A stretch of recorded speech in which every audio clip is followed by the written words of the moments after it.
ഭൂമിയിലുള്ള സകല ജീവനും ഏറ്റവും പ്രധാനപ്പെട്ട ഒരു ഘടകമാണ് ജലം. ആദ്യമായിട്ട് ജീവൻ ഉത്ഭവിച്ചത് തന്നെ സമുദ്രത്തിലാണ്. അതിസൂക്ഷ്മമായ ഏകകോശ ജീവികളാണ് ആദ്യമായിട്ടുണ്ടായ ജീവൻ. എന്നാൽ ഇന്ന് കിലോമീറ്ററുകളോളം നീളമുള്ള സസ്യജാലങ്ങൾ, വിരൂപമായ സ്രാവുകൾ, അത്ഭുതകരമായ കഴിവുകളുള്ള വിചിത്രമായ മത്സ്യങ്ങൾ, ബൃഹത്തായ തിമിംഗലങ്ങൾ, പ്രകാശം പോലും ആവശ്യമില്ലാത്ത ജീവികൾ, അങ്ങനെ എല്ലാത്തരം ജീവജാലങ്ങളാലും നിറഞ്ഞതാണ് നമ്മുടെ സമുദ്രങ്ങൾ. അപ്പോൾ ഇതുപോലെ സമുദ്രങ്ങളുള്ള മറ്റ് ഗ്രഹങ്ങളുണ്ടെങ്കിൽ അവിടെയും ഒരുപക്ഷെ ഭൂമിയുടെ സമുദ്രങ്ങളിലുള്ളതുപോലത്തെ ജീവൻ ഉണ്ടാകാനുള്ള സാധ്യതയുണ്ട്. ഈ ഒരു കാരണം കൊണ്ടാണ് എക്സോ പ്ലാനറ്റുകളെ തിരയുമ്പോൾ ഉപരിതലത്തിൽ ജലം നിലനിൽക്കുന്ന ഗ്രഹങ്ങൾക്ക് ജ്യോതിശാസ്ത്രജ്ഞർ കൂടുതൽ പ്രാധാന്യം നൽകുന്നത്. അങ്ങനെ നടത്തിയ തിരച്ചിലിൽ ഉപരിതലത്തിൽ ജലം നിലനിൽക്കുന്ന 2 ഗ്രഹങ്ങളെ ഈയിടെ ബഹിരാകാശ ഗവേഷകർ കണ്ടെത്തി. സാധാരണഗതിയിൽ എക്സോ പ്ലാനറ്റുകളിൽ ജലമുണ്ടെങ്കിൽ അത് കണ്ടുപിടിക്കാൻ വളരെയേറെ പ്രയാസകരമാണ്. എന്നാൽ ഈ 2 ഗ്രഹങ്ങളും ഉപരിതലം മുഴുവൻ ജലം കൊണ്ട് മൂടിയിരിക്കുന്ന 2 സമുദ്ര ലോകങ്ങളാണ്. അത് ഏത് ഗ്രഹങ്ങളാണെന്നും എന്താണ് ഈ ഗ്രഹങ്ങളുടെ പ്രത്യേകതകളെന്നും നമുക്ക് നോക്കാം.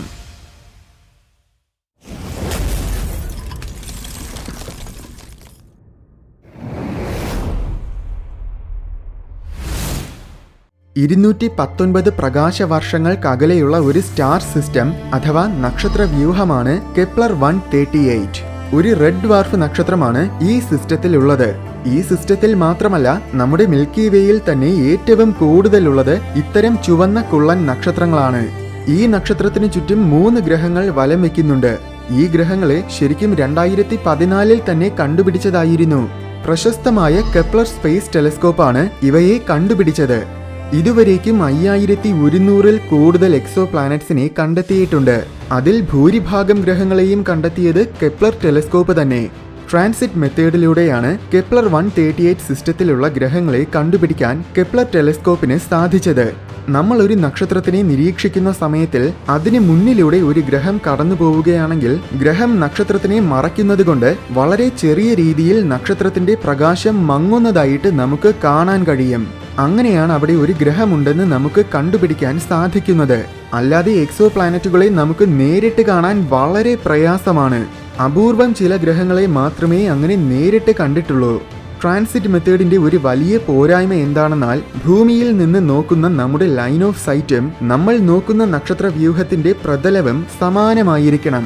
എങ്കിൽ മാത്രമേ ആ നക്ഷത്രത്തിന്റെ മുന്നിലൂടെ ഗ്രഹങ്ങൾ കടന്നു പോകുമ്പോൾ അത് നമുക്ക് കാണാൻ കഴിയുകയുള്ളൂ.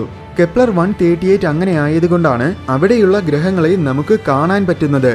ഭൂമിയിൽ നിന്ന് നോക്കുമ്പോൾ ഈ ആനിമേഷനിൽ കാണുന്നത് പോലെയാണ് കെപ്ലർ 138 സിസ്റ്റത്തിനെ നമ്മൾ കാണുന്നത്.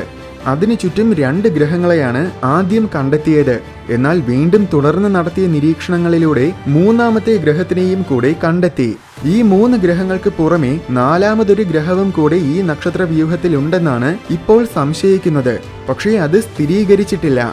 ഇതുവരേക്കും 5000-ൽ കൂടുതൽ എക്സോ പ്ലാനറ്റ്സിനെ കണ്ടുപിടിച്ചിട്ടുണ്ടെങ്കിലും അതിൽ വലിയൊരു ശതമാനം ഗ്രഹങ്ങളും നമ്മുടെ സൗരയൂഥത്തിലെ ഗ്രഹങ്ങളിൽ നിന്നുമെല്ലാം തികച്ചും വ്യത്യസ്തമായ ഗ്രഹങ്ങളാണ്. അവയെല്ലാം ഒന്നുകിൽ സൂപ്പർ എർത്ത് ഗ്രഹങ്ങളായിരിക്കും, അല്ലെങ്കിൽ മിനി നെപ്റ്റ്യൂൺസ് ആയിരിക്കും, ചിലപ്പോൾ ബ്രൗൺ ഡ്വാർഫ്സ് ആയിരിക്കും, അതുമല്ലെങ്കിൽ ചിലത് വാട്ടർ വേൾഡ്സും ആയിരിക്കും. കെപ്ലർ 138-ലുള്ള ഗ്രഹങ്ങൾ അവസാനം പറഞ്ഞ തരമാണ്, അതായത് വാട്ടർ വേൾഡ്സ് എന്നുവെച്ചാൽ മുഴുവൻ ജലം കൊണ്ട് മൂടിയിരിക്കുന്ന ഗ്രഹങ്ങൾ. കെപ്ലർ 138b, 138c, 138d എന്നാണ് ഈ സിസ്റ്റത്തിലുള്ള ഗ്രഹങ്ങളുടെ പേര്. 4ാമതൊരു ഗ്രഹവും കൂടെ ഉണ്ടെങ്കിൽ അതിനെ കെപ്ലർ 138e എന്നായിരിക്കും വിളിക്കുന്നത്. ഇതിൽ 138b ആണ് ആ നക്ഷത്രത്തിന്റെ ഏറ്റവും അടുത്ത് നിലനിൽക്കുന്ന ഗ്രഹം. ഇതിന് ഏകദേശം നമ്മുടെ ഭൂമിയുടെ 7% മാസ് മാത്രമേയുള്ളൂ. ശരിക്കും ഇതുവരേക്കും നമ്മൾ കണ്ടുപിടിച്ചിട്ടുള്ളതിൽ വെച്ച് ഏറ്റവും മാസ് കുറഞ്ഞ ഗ്രഹങ്ങളിൽ ഒന്നാണ് കെപ്ലർ 138b. എങ്കിലും ഭൂമിയുടെ 60%-ൽ കൂടുതൽ വലിപ്പമുണ്ട്. അതായത് ഏകദേശം നമ്മുടെ മാർസിന്റെ അത്ര വലിപ്പം. ഇത് നക്ഷത്രത്തിന്റെ വളരെ അടുത്തുകൂടെയാണ് വലം വയ്ക്കുന്നത്. അടുത്തെന്ന് വെച്ചാൽ ഏകദേശം 1 കോടി കിലോമീറ്റേഴ്സ് ദൂരത്തിലൂടെ. അതുകൊണ്ട് ഒരുപക്ഷെ ഈ ഗ്രഹം അത്യധികം ചൂട് കൂടിയ ഗ്രഹമായിരിക്കുമെന്നാണ് നിഗമനം. ഈ ഗ്രഹത്തിന്റെ സവിശേഷതകളെക്കുറിച്ച് കൂടുതൽ വിവരങ്ങളൊന്നും ഇപ്പോൾ വ്യക്തമായിട്ടില്ല. അതുമാത്രമല്ല ഈ സിസ്റ്റത്തിലുള്ള നക്ഷത്രം ഒരു റെഡ് ഡ്വാർഫ് ആയതുകൊണ്ട് നമ്മുടെ സൂര്യന്റെ 53% വലിപ്പവും മാസും മാത്രമേ ഈ നക്ഷത്രത്തിനുള്ളൂ. നക്ഷത്രത്തിന്റെ താപനിലയും തീരെ കുറവാണ്. എല്ലാ റെഡ് ഡ്വാർഫുകളും ഇതുപോലെ വലിപ്പം കുറഞ്ഞ ചെറിയ നക്ഷത്രങ്ങളായിരിക്കും. അതിനാൽ തന്നെ സൗരയൂഥത്തിലുള്ള ഗ്രഹങ്ങൾ അല്ലെങ്കിൽ നമ്മുടെ സൂര്യന് സമാനമായ നക്ഷത്രങ്ങൾക്ക് ചുറ്റുമുള്ള ഗ്രഹങ്ങൾ അവയുടെ നക്ഷത്രത്തിൽ നിന്നും ആയിരിക്കുന്നതിനേക്കാൾ കുറഞ്ഞ ദൂരത്തിൽ റെഡ് ഡ്വാർഫ് നക്ഷത്രങ്ങൾക്ക് ചുറ്റുമുള്ള ഗ്രഹങ്ങൾക്കായിരിക്കാൻ കഴിയും. മറ്റൊരു രീതിയിൽ പറഞ്ഞാൽ റെഡ് ഡ്വാർഫ് നക്ഷത്രങ്ങളുടെ വളരെ അടുത്ത് നിലനിൽക്കുന്ന ഗ്രഹങ്ങളുടെ താപനില പോലും അത്ര തീവ്രമായിരിക്കണമെന്നില്ല. എന്തായാലും 138bക്ക് നല്ല കട്ടിയുള്ള അന്തരീക്ഷമുണ്ടെങ്കിൽ അതൊരു പക്ഷേ വീനസിനു സമാനമായ അവസ്ഥകളുള്ള ഒരു ഗ്രഹമായിരിക്കാം. എന്തുതന്നെയാണെങ്കിലും ഈ ഗ്രഹം ഒരു ബോറിംഗ് ആയ ഗ്രഹമാണ്. പക്ഷേ അടുത്ത 2 ഗ്രഹങ്ങളാണ് ഈ നക്ഷത്ര വ്യൂഹത്തിലെ ഇൻട്രസ്റ്റിംഗ് ആയ ഗ്രഹങ്ങൾ. അടുത്ത 2 ഗ്രഹങ്ങളും അതായത് കെപ്ലർ 138cയും 138dയും ഇരട്ട കുട്ടികളെ പോലെയാണ്. കാരണം 2 ഗ്രഹങ്ങൾക്കും ഏകദേശം ഒരേ വലിപ്പവും തുല്യമായ മാസും സമാനമായ സവിശേഷതകളുമാണ്. ഇവയ്ക്ക് ഭൂമിയുടെ 1.5 മടങ്ങ് വലിപ്പമുണ്ട്. അതായത് ഏകദേശം 19,000 കിലോമീറ്റേഴ്സ് ആണ് ഇവയുടെ വ്യാസം. മാസ് ആണെങ്കിൽ ഭൂമിയുടെ 2 മടങ്ങിൽ കൂടുതലുമാണ്. പക്ഷേ അവയുടെ സാന്ദ്രത പരിഗണിക്കുമ്പോൾ ഇവയിൽ കൂടുതലും അടങ്ങിയിട്ടുള്ളത് ദ്രാവക രൂപത്തിലുള്ള എന്തോ ഒരു തരം പദാർത്ഥമാണെന്ന് മനസ്സിലായി. മാസും വലിപ്പവും ഒക്കെ താരതമ്യം ചെയ്തു നോക്കുമ്പോൾ ആ ദ്രാവകം ജലമായിരിക്കാനാണ് ഏറ്റവും കൂടുതൽ സാധ്യത. എന്നുവെച്ചാൽ ഇവ സമുദ്ര ലോകങ്ങളാണ്. പക്ഷേ സമുദ്ര ലോകങ്ങളാണെന്ന് കേട്ടയുടനെ അത് ഇന്റർസ്റ്റെല്ലാർ സിനിമയിൽ കാണുന്നത് പോലത്തെ ഗ്രഹമാണെന്ന് കരുതരുത്. അതിനേക്കാൾ കുറച്ച് തീവ്രമാണ് ഈ ഗ്രഹങ്ങളുടെ അവസ്ഥകൾ. കാരണം ഈ സമുദ്രങ്ങൾ ചൂട് കൊണ്ട് തിളച്ചു മറിയുന്നവയാണ്. 2 ഗ്രഹങ്ങൾക്കും ഖരരൂപത്തിലുള്ള വലിയൊരു കോർ ഭാഗമുണ്ടായിരിക്കും. അതിന് മുകളിലാണ് ജലത്തിന്റെ വളരെ കട്ടി കൂടിയ ഭാഗമുള്ളത്. കട്ടി കൂടുതൽ എന്ന് വെച്ചാൽ ഇതിന് ചിലപ്പോൾ നമ്മുടെ ഭൂമിയുടെ മാന്റിൽ ഭാഗത്തിന്റെ അത്ര കട്ടി ഉണ്ടായിരിക്കുമെന്നാണ് കരുതുന്നത്. ഒരു കാര്യമോർക്കുക, നമ്മുടെ ഭൂമിയുടെ മുഴുവൻ വ്യാപ്തിയിൽ 84% മാന്റിൽ ഭാഗം മാത്രമാണ്. അപ്പോൾ ഈ സമുദ്രങ്ങൾ എത്രമാത്രം വലുതായിരിക്കുമെന്ന് നിങ്ങൾ ചിന്തിച്ചു നോക്കൂ. ജലത്തിനു മുകളിൽ വളരെ ചൂട് കൂടിയ നീരാവി കൊണ്ട് നിർമ്മിതമായ ഒരു അന്തരീക്ഷവുമുണ്ട്. അന്തരീക്ഷത്തിൽ നിന്നും ആഴത്തിലോട്ട് പോകുന്നതിനനുസരിച്ച് സമ്മർദ്ദം കൂടുന്നത് കാരണം ആഴങ്ങളിലോട്ടുള്ള ജലം ദ്രാവക രൂപത്തിൽ തന്നെ നിലനിൽക്കും.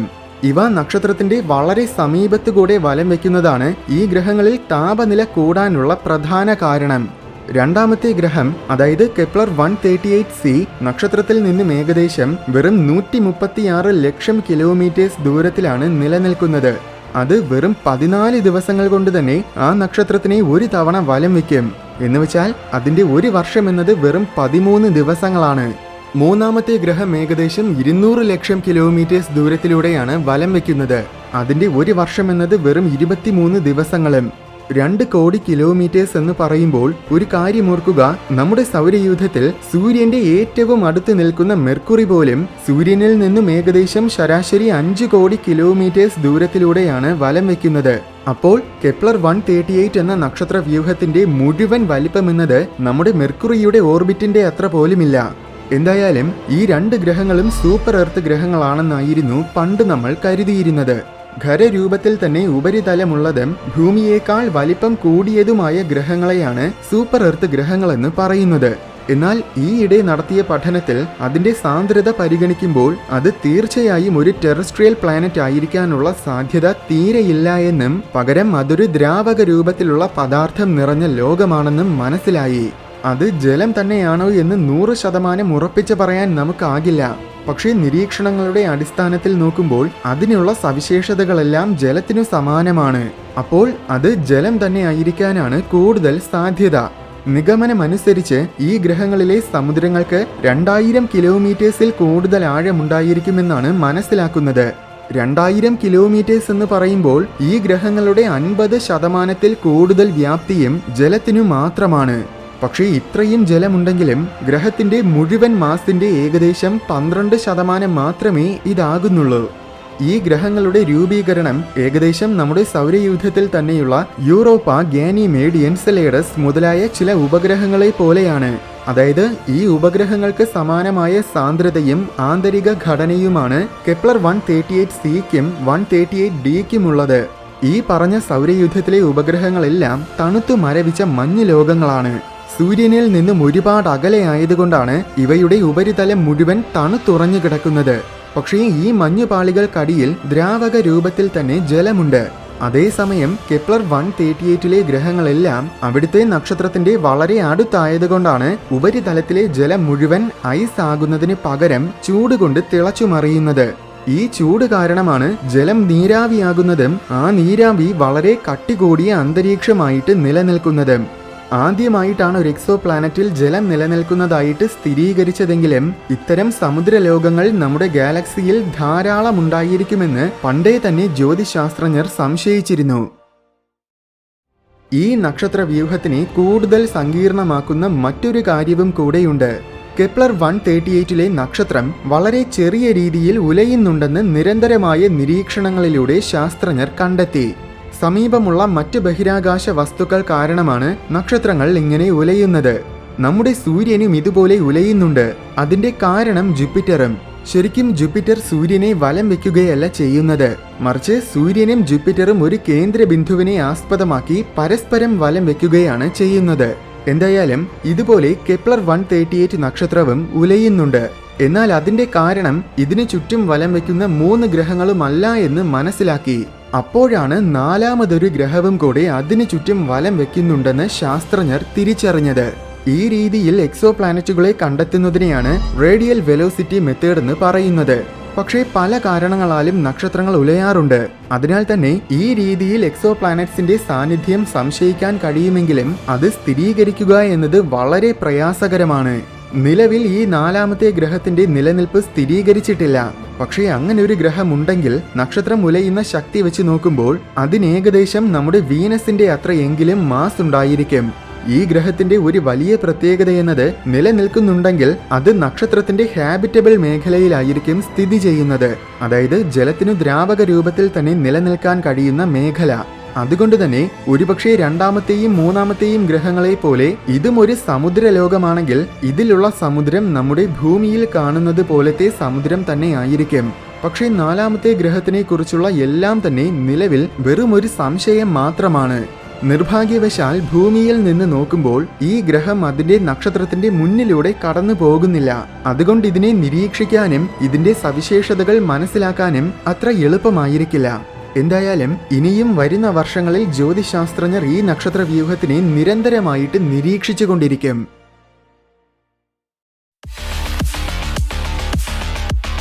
വീഡിയോ ഇഷ്ടമായെങ്കിൽ ലൈക്ക് ചെയ്യണമെന്നും ഇതുപോലെ കൗതുകവും വിജ്ഞാനവും നിറഞ്ഞ കൂടുതൽ വീഡിയോസ് കാണാനായിട്ട് ഈ ചാനൽ മറക്കാതെ സബ്സ്ക്രൈബ് ചെയ്യണമെന്നും ഓർമ്മിപ്പിക്കുന്നു.